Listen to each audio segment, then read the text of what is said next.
느헤미야서 8장 10절 말씀 같이 한 목소리로 읽습니다. 시작. 느헤미야가 또 그들에게 이르기를 너희는 가서 살진 것을 먹고 단 것을 마시되 준비하지 못한 자에게는 나누어 주라. 이날은 우리 주의 성일이니 근심하지 말라. 여호와로 인하여 기뻐하는 것이 너희의 힘이니라 하고. 느헤미야 8장 10절 말씀. 아멘. 감사합니다. 이제 하나님의 말씀 함께 봅시다. 느헤미야서 8장 1절에서 12절까지 말씀. 제가 있는 성경으로는 구약 성경 737쪽쯤에 있습니다. 느헤미야서 8장 1절에서 12절까지의 말씀을 한 절씩 교독을 하겠습니다. 느헤미야서 8장 1절에서 12절 말씀입니다. 이스라엘 자손이 자기들의 성읍에 거주하였더니 일곱째 달에 이르러 모든 백성이 일제히 수문 앞 광장에 모여 학사 에스라에게 여호와께서 이스라엘에게 명령하신 모세의 율법책을 가져오기를 청하매 일곱째 달 초하루에 제사장 에스라가 율법책을 가지고 회중 앞 곧 남자나 여자나 알아들을 만한 모든 사람 앞에 이르러 수문 앞 광장에서 새벽부터 정오까지 남자나 여자나 알아들을 만한 모든 사람 앞에서 읽음에 뭇 백성이 그 율법책에 귀를 기울였는데 그때에 학사 에스라가 특별히 지은 나무 강단에 서고 그의 곁 오른쪽에 선 자는 마띠랴와 스마와 아나야와 우리야와 힐기야와 마하세야요 그의 왼쪽에 선 자는 부다야와 미사엘과 말기야와 하숨과 하스바타나와 스가랴와 무슬람이라.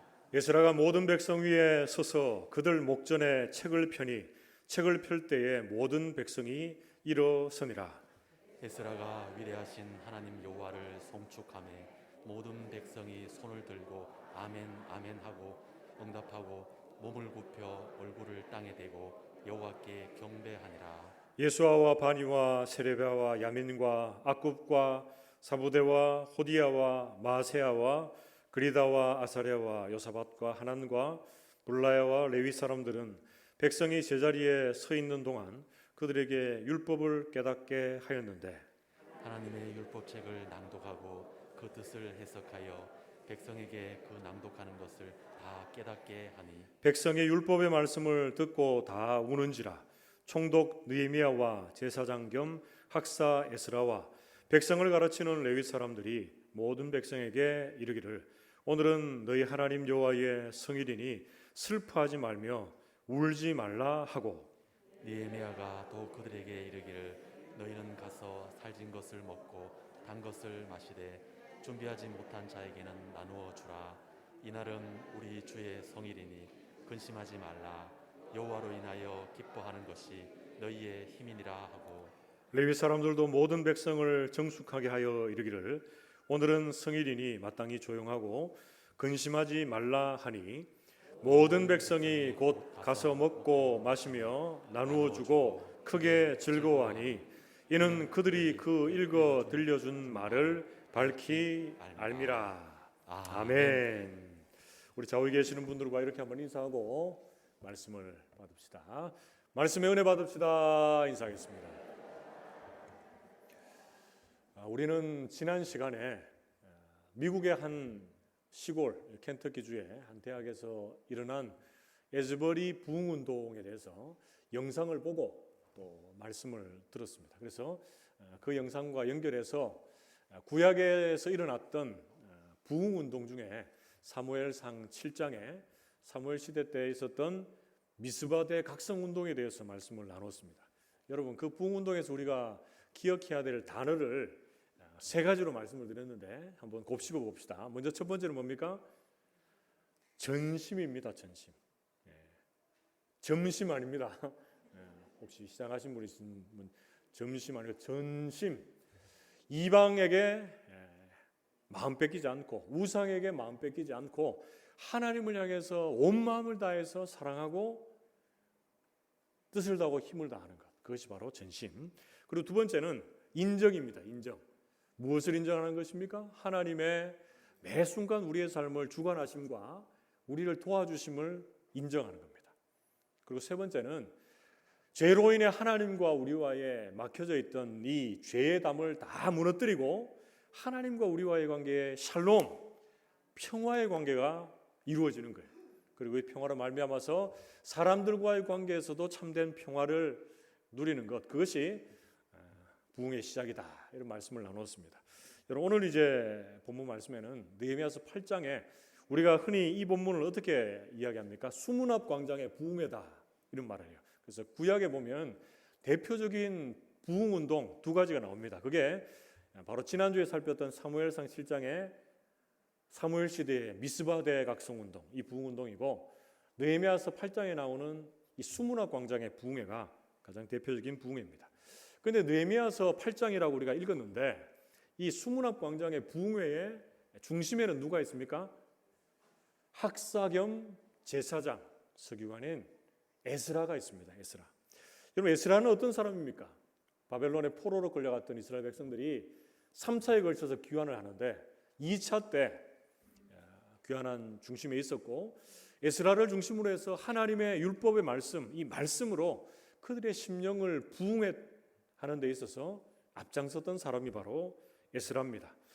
이 에스라는 연도별로 이렇게 보자면 이 바벨론에서 태어나고 자라고 이제 포로 귀환 시대에 예루살렘으로 돌아오게 되는데, 그가 바벨론에 있을 때든지 아니면 예루살렘으로 돌아왔을 때든지 그의 삶의 기준, 모토라고 하죠. 그런 모토가 있었습니다. 에스라서 7장 10절 말씀에 같이 한번 읽어봅시다. 시작. 에스라가 여호와의 율법을 연구하여 준행하며 율례와 규례를 이스라엘에게로 가르치기로 결심하였었더라. 아멘. 이 말씀 많이 보셨죠? 에스라의 삶의 기준, 목표입니다. 어떻게 했다고요? 하나님의 말씀을 먼저 연구했습니다. 하나님 말씀을 연구했다는 것은 하나님의 뜻을 구하고 하나님의 뜻을 찾았다는 거예요. 자신의 생각과 계획이 앞서는 것이 아니라 하나님이시라면 어떤 생각과 계획으로 이 일을 처리하셨을까? 이렇게 하나님의 뜻을 항상 구하는 사람이었습니다. 그리고 하나님의 뜻을 구하고 또 그 하나님의 뜻을 배웠다면 그 배운 대로 어떻게 하는 거죠? 살아내는 거예요. 그게 바로 준행입니다. 준행. 그래서 말씀이 피상적으로 이 지식적인 말씀으로만 끝나는 것이 아니라 삶에 구체적으로 실천되고 적용되는 하나님의 말씀이었다라는 것이죠. 그리고 여기서 끝난 게 아닙니다. 말씀을 배우고 말씀대로 살고 이제 어떻게 합니까? 포로 귀환한 이스라엘 백성들에게 하나님의 말씀을 가르치기로 결심하였었더라, 이렇게 말씀하고 있습니다. 여러분, 여기서 가르치기로 결심했다라고 하는 말은 뾰족한 막대기로 계속 찔렀다는 뜻이 있습니다. 에스라가 바벨론에 있을 그때라도 하나님의 백성으로서의 정체성이 흐려지고 사라져갈 그때에 하나님의 말씀이 계속적으로 찌르면서 경고하는 거예요. 지금 예배 드리는데 위로부터 큰 은혜를 벌써 받으시는 분들이 있습니다. 있으면 말씀이 찔러야 돼요. 말씀이 찌르기 전에 옆에 한번 보시고 옆에 있는 분들 좀 찔러야 돼요. 정신을 번쩍 들 수 있도록. 바벨론 포로 때는 얼마나 그들에게 하나님을 예배하는 것도 제한이 되어 있고 하나님의 백성이라는 것이 잊혀져 가고 노예 근성이 막 자리하고 있을 그때에 말씀이 계속 경고하고 찌르는 겁니다. 그러면서 에스라에게는 이런 마음이 있었겠죠. 내가 말씀으로 준비되어서 언젠가 하나님께서 예루살렘으로 돌아가게 할 그때에 이스라엘 백성들을 하나님의 말씀 위에 든든히 세워야 되겠다라고 하는 그런 마음이 있을 겁니다. 그리고 실제적으로 돌아와서 그 일들을 그대로 이루어가고 있습니다. 여러분, 지금 포로 귀환 시대에 이들이 지금 하나님의 말씀으로 새로워지고 또 성벽을 쌓고 성전을 재건합니다. 그런데 이것이 눈에 보이는 성벽이나 성전으로 그쳐진 것이 아니다라는 거 아시죠? 이스라엘 백성들이 하나님께서 거룩하게 구별된 하나님의 사람들이다라는 것을 성벽을 재건하면서 그리고 성전을 재건하면서 그들의 마음속에 다시금 각인하게 되었던 것입니다. 여러분, 우리가 느헤미야서 8장 말씀을 읽었는데 앞에 내용들을 좀 정리하자면 느헤미야가 이제 돌아와서 성벽을 재건하는데 내부적으로 외부적으로 반대하는 세력들이 너무 많았습니다. 그런데 그 어려움들을 다 이겨내고 52일 만에 성벽을 재건합니다. 그러고 나서 그 성벽 안에서 일할 하나님의 사람들, 충성스러운 하나님의 사람들을 세웁니다. 그러고 나서 이어지는 말씀이 바로 느헤미야서 이 8장 말씀입니다. 느헤미야서 8장 1절에서 2절은 이렇게 말씀합니다. 이스라엘 자손이 자기들의 성읍에 거주하였더니 일곱째 달에 이르러 모든 백성이 일제히 수문 앞 광장에 모여 학사 에스라에게 여호와께서 이스라엘에게 명령하신 모세의 율법책을 가져오기를 청하매 일곱째 달 초하루에 제사장 에스라가 율법책을 가지고 회중 앞 곧 남자와 여자나 알아들을 만한 모든 사람 앞에 이르러. 아멘. 여러분, 이 말씀에서 좀 주목해야 되는 단어들이 있습니다. 이들이 지금 하나님의 말씀을 지금 모여서 보고 있는 시기가 언제입니까? 일곱째 달이다. 그리고 뒤에 2절에 가보면 일곱째 달 초하루다 이렇게 말하고 있어요. 이것은 유대인들의 종교력인데 7월 1일입니다. 7월 1일은 뭡니까? 나팔절. 신년절을 나팔을 불면서 기뻐하는 거예요. 그리고 이제 10여일이 지나서 7월 10일은 대속죄일이 되고, 그리고 뒤에 이제 우리가 읽었던 내용 이후에 나오는 7월 15일부터 한 주 동안은 뭐합니까? 초막절. 이스라엘의 이 광야 시대에 장막을 통해서 하나님께서 우리를 지켜주시고 보호해 주신 것을 찬양하고 높이는 장막절을 지킵니다. 여러분, 장막절을 이스라엘 백성들이 꾸준히 지켰겠습니까? 아니면 이 장막절을 한참 지키지 못했다가 정말 오래간만에 지키겠습니까? 오래간만에 지키겠죠. 그래서 이들에게 찾아온 그 예배에 대한, 말씀에 대한 감격이 얼마나 컸겠습니까? 그때 하나님의 말씀을 들고 와서 읽는 에스라가 있는데, 에스라가 먼저 들고 와서 읽습니까? 아니면 백성들이 요청을 해서 말씀을 가져옵니까? 요청을 해서 말씀을 가져와서 에스라가 이제 알아들을 만한 모든 남자와 여자들 앞에서 말씀을 읽게 되는 거예요. 여러분, 이 말씀을 보면 우리에게 적용해야 될 몇 가지가 있습니다. 그게 무엇입니까? 하나님의 말씀을 대할 때 우리 성도들이 가장 첫 번째로 해야 될 게 뭡니까? 말씀은 내가 자원함으로 기쁨으로 말씀을 먼저 대해야 된다는 거예요. 교회에서 성경 일독해야 된다라고 하니까 막 마지못해서 억지로 그 말씀을 대하는 것, 안 하는 것보다 낫지만 말씀을 여러분들이 자원함으로 대할 수 있기를 축복합니다. 그리고 말씀을 대하고 알아들을 만한 그 연령대가 오늘 말씀에 보면 모든 남자와 여자 알아들을 만한 사람 앞에서 말씀을 낭독했다 이렇게 말합니다. 그래서 저는 지금 저기 위에 잠옷실에 모여서 지금 정신없이 뛰어다니는 저 아이들에게도 하나님의 말씀이 필요하다고 믿습니다. 그리고 어린 심령이지만 그 말씀이 살아서 역사하는 줄로 믿습니다. 그리고 지금 연로하셔서 무슨 말 하는지 모르겠다라고 하는 어르신들에게까지도, 그리고 오늘 어떻게 보면 우리 농협조합장 우리 당선되시는 부부께서는 오셨는데 평소에는 신앙생활을 잘 안 하시잖아요, 그렇죠? 그래 앉아 계시면은 무슨 말인지 잘 모를 수도 있습니다. 그런데 이 말이라고 하는 것은 우리가 알아들을 만한 이 언어의 능력을 다 주셨거든요. 그래서 특별히 하나님께서 이 자리에 앉아 있는 모든 분들에게 이 들려지는 하나님의 말씀이 은혜가 되고 능력이 될 수 있기를 주님의 이름으로 축복합니다. 여러분, 본문 말씀에서 이제 하나님의 말씀으로 이스라엘 백성들에게 참된 부흥이 나타나고 있는데, 이 부흥이 나타날 때 말씀 앞에서의 이스라엘 백성들이 가졌던 마음의 자세가 무엇인지 한번 세 가지로 살피면서 말씀을 정리해 봅시다. 먼저 첫 번째는 경외함입니다. 경외함. 같이 한번 따라 봅시다. 경외함. 네, 그렇습니다. 느헤미야서 8장 3절 말씀에 수문 앞 광장에서 새벽부터 정오까지 남자나 여자나 알아들을 만한 모든 사람 앞에서 읽음에 뭇 백성이 그 율법책에 귀를 기울였는데 이렇게 말씀합니다. 여러분, 이들이 지금 말씀을 듣고 있는 시간이 몇 시간입니까? 새벽부터 정오까지. 새벽을 6시로만 잡아도 몇 시간입니까? 정오까지 하면 12시간, 12시간.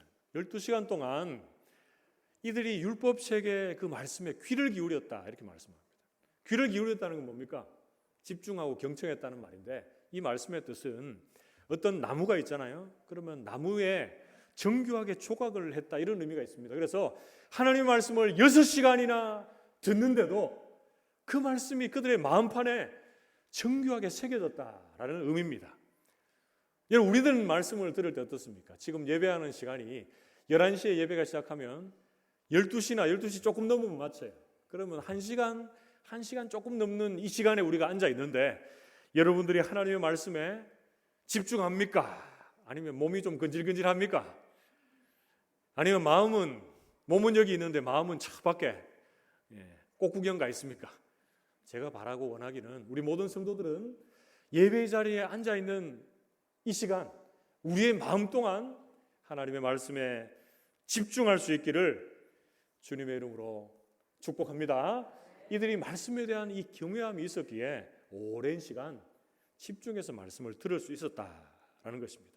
이어지는 느헤미야서 8장 5절에서 6절 말씀에도 이들의 말씀에 대한 경외함은 그대로 드러납니다. 먼저 5절 말씀에 에스라가 모든 백성 위에 서서 그들 목전에 책을 펴니 책을 펼 때에 모든 백성이 일어서니라 이렇게 말씀합니다. 어떻게 했다고요? 말씀을 펼 때 이스라엘 백성들이 일어났다 그럽니다. 오늘날에도 많은 교회들에게서 찬송할 때 그리고 말씀을 읽을 때 일어나는 교회들이 있습니다. 저는 이것을 드러난 형식적인 것을 두고 얘기하는 것이 아니고 우리가 하나님의 말씀을 대할 때 또 하나님의 이름 하나님의 성호를 찬양할 때 우리가 일어남으로 우리가 말씀에 대한 그리고 하나님에 대한 경외함을 나타내는 것 참 좋다 하는 그런 생각이 듭니다. 그래서 우리가 또 이제 교동문 읽을 때 일어나서 읽잖아요. 그게 바로 하나님의 말씀에 대한 경외함 때문에 그렇습니다. 자, 이어지는 6절 말씀을 또 한번 봅시다. 6절 말씀. 에스라가 위대하신 하나님 여호와를 송축하며 모든 백성이 손을 들고 아멘 아멘 하고 응답하고 몸을 굽혀 얼굴을 땅에 대고 여호와께 경배하니라 이렇게 말씀합니다. 하나님을 송축할 때 에스라가 이들이 어떻게 했습니까? 하나님을 경외하는 것을 이 동작으로 나타냈습니다. 어떻게 했습니까? 몸을 굽혔습니다. 얼굴을 땅에 댔습니다. 손을 들었습니다. 그리고 아멘 아멘 하며 그 말씀에 화답하고 순종하는 자리에 머무르게 된 줄로 믿습니다. 그래서 종교개혁자 칼빈은 이런 말을 했습니다. 여호와를 경외한다는 것이 무엇인가? 여호와를 경외한다는 것, 하나님을 예배하는 것이다. 하나님의 말씀 앞에 순종하는 것이다. 이렇게 고백을 했습니다. 사랑하는 성도 여러분, 오늘 말씀 앞에서 알게 되는 하나님의 말씀으로 이스라엘 백성들이 변화될 그때에 그들의 마음속에 참된 부흥을 위해서 가졌던 마음의 자세, 그 첫 번째는 무엇이었습니까? 경외함이었습니다.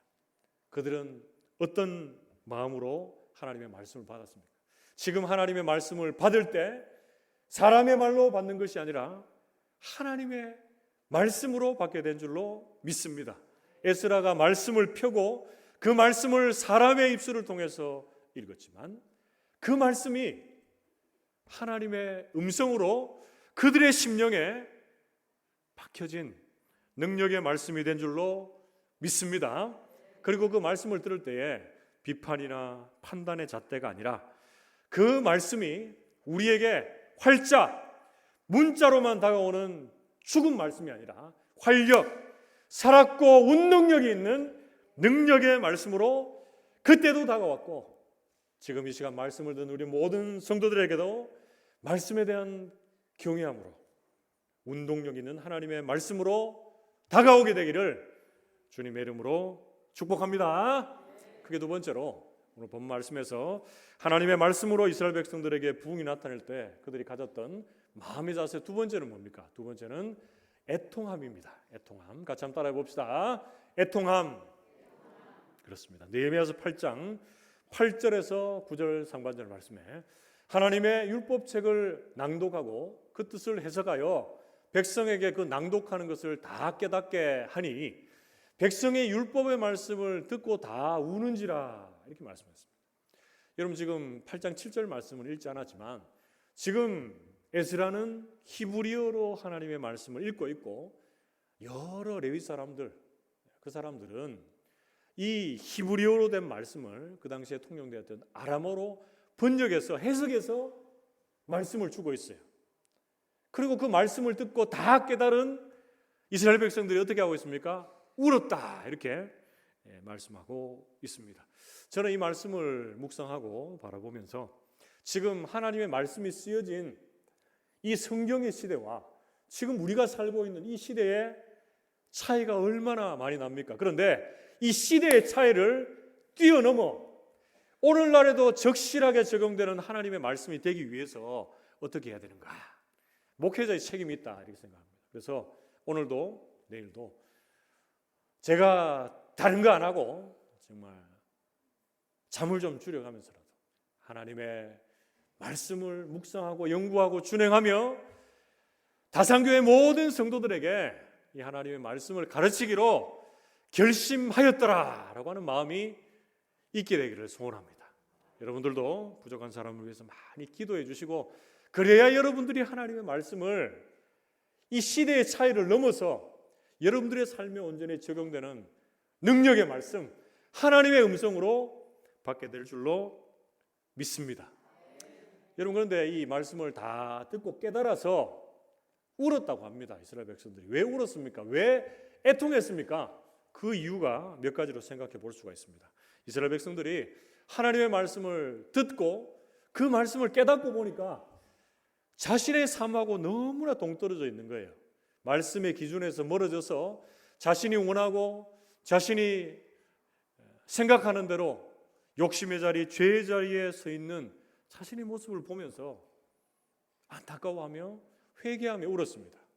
그리고 주변의 사람들을 돌아볼 때에 동일하게 자신과 같이 하나님을 떠나 우상을 섬기며 하나님의 이 말씀의 기준에서 벗어나 있는 사람들을 보고 애통해하며 울었습니다. 그리고 느헤미야서 1장 말씀을 참고할 때 조상들이 하나님을 떠나 있었던 그 많은 죄악들을 바라보면서 주님, 내가 주님 앞에 범죄하였습니다 라고 하면서 울었습니다.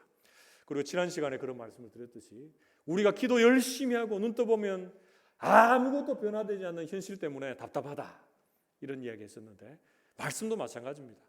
여러분 하나님의 말씀이 1.1획도 틀림없이 이루어지는 하나님의 말씀인 줄로 믿습니다.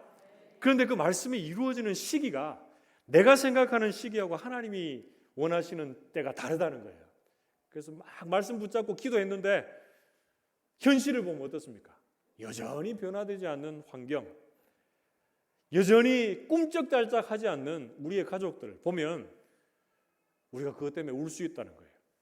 느헤미야서에서도 성벽 재건을 마치고 포로기한했던 이스라엘 백성들도 마찬가지였습니다. 성벽이 재건되면 외부의 침입이 하나도 없을 것 같은데 여전히 그 위험이 도사리고 있습니다.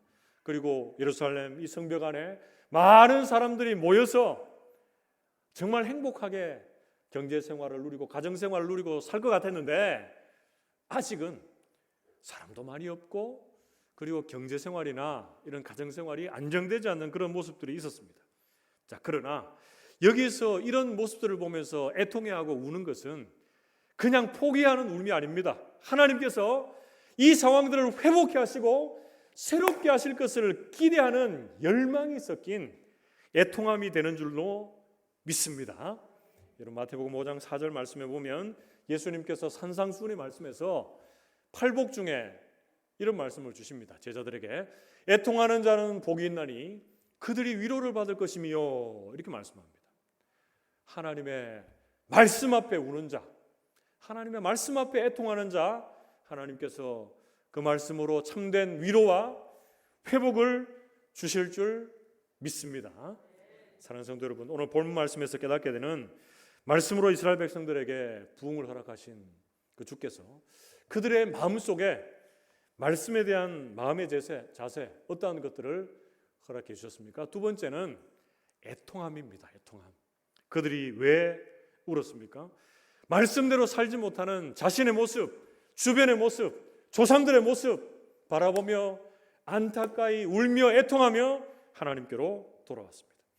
그리고 말씀 앞에서 서 있지만 여전히 변화되지 않는 환경을 바라보며 안타까워 울며 또 새롭게 변화시키실 그 주님을 기대하며 울고 또 울었습니다.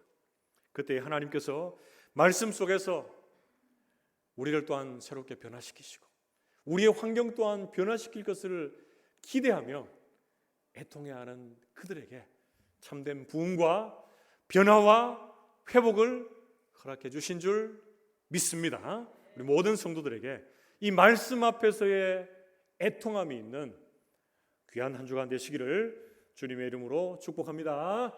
마지막 세 번째로 오늘 본문 말씀에서 알게 되는 하나님의 말씀으로 이스라엘 백성들에게 참된 부흥을 허락해 주실 때에 그들이 마음속에 가졌던 말씀에 대한 그런 자세, 세 번째는 기뻐함입니다.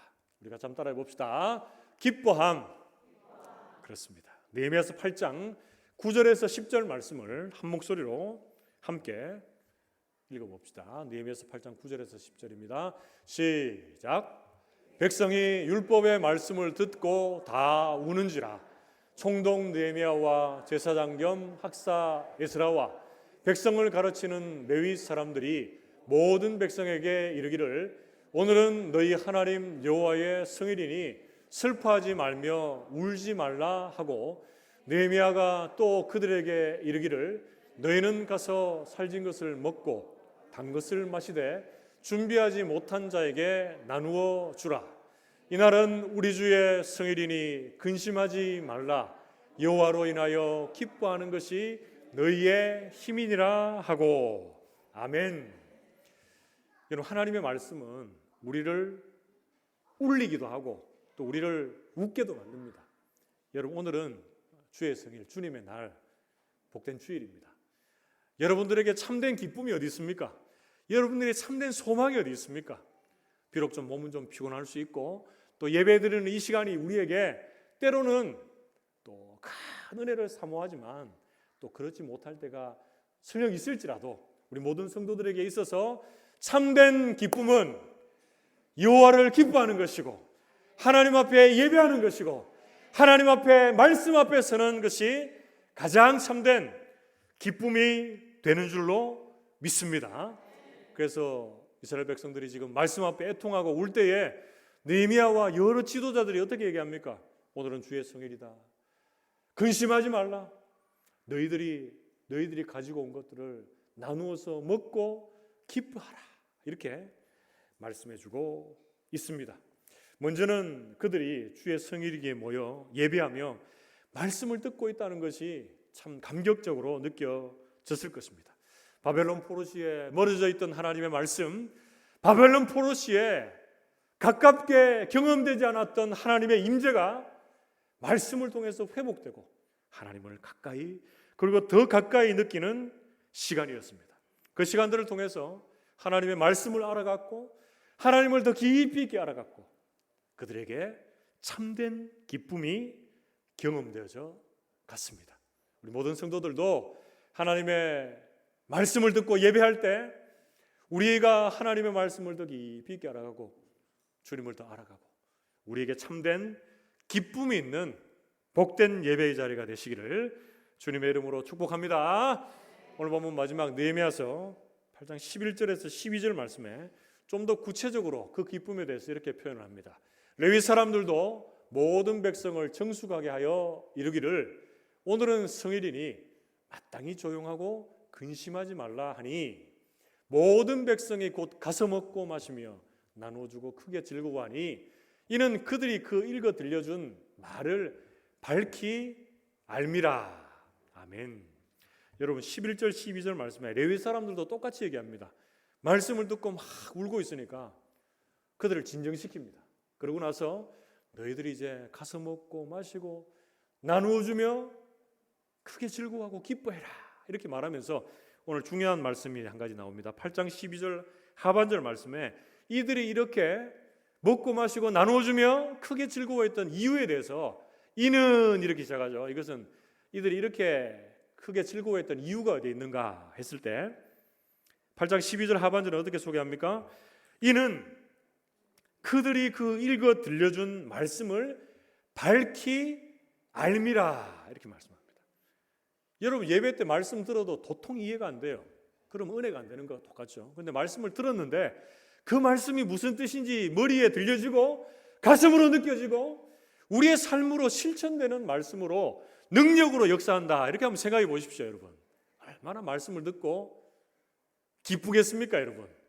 오늘 우리가 드려지는 이 예배 그리고 함께 말씀을 나눌 때에 우리 모든 성도들에게 이 말씀이 지식으로 그쳐지는 말씀이 아니라 여러분들의 가슴으로 은혜로 다가오고 여러분들의 손과 발로 온전히 나타나는 그런 삶으로 살아내는 능력의 말씀이 될 수 있기를 축복합니다. 이스라엘 백성들 한번 보십시오. 말씀이 지시하시는 대로 혼자 기뻐하고 즐거워하는 것이 아니라 가지고 있는 것을 주변과 나눔으로 함께 기뻐하고 즐거워하고 있습니다. 이것이 바로 말씀이 삶으로 실천되어져 가는 구체적인 모습입니다. 기쁨의 서신인 빌립보서 4장 4절 말씀에 주 안에서 항상 기뻐하라. 내가 다시 말하노니 기뻐하라. 이렇게 말씀합니다. 사도 바울이 복음 전하다가 감옥에 갇혔습니다. 여러분 이게 기뻐할 상황입니까? 아닌데 바울은 지금 짧은 이 4장에 서신을 통해서 기뻐하라라고 하는 것을 16번이나 말하고 있습니다. 그런데 특별히 어떻게 기뻐할 수 있습니까? 주 안에서 기뻐하고 주 안에서 있을 때에 항상 기뻐하게 되는 줄로 믿습니다. 여러분 그러니까 계속적으로 사도 바울이 어떻게 고백합니까? 빌립보서 4장 6절에서 7절 말씀 우리가 참 좋아하는 말씀인데요. 같이 한번 읽어봅시다. 시작. 아무것도 염려하지 말고 다만 모든 일에 기도와 간구로 너희 구할 것을 감사함으로 하나님께 아뢰라. 그리하면 모든 지각에 뛰어난 하나님의 평강이 그리스도 예수 안에서 너희 마음과 생각을 지키시리라. 아멘. 사도는 도저히 기뻐할 상황이 안 되지만 주님 안에 있고 주님의 말씀 안에 있을 때에 걱정, 근심, 염려하기보다는 어떻게 합니까? 기도합니다. 주 안에서 기뻐합니다. 그때 하나님께서 감사하게 하시고 주님 주시는 세상에 줄 수 없는 하나님의 평강이 사도의 마음과 생각을 온전히 지켜주셨다 말씀해주고 있습니다.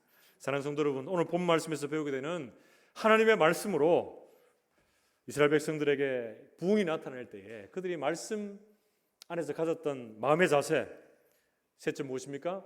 기뻐함입니다. 기뻐함.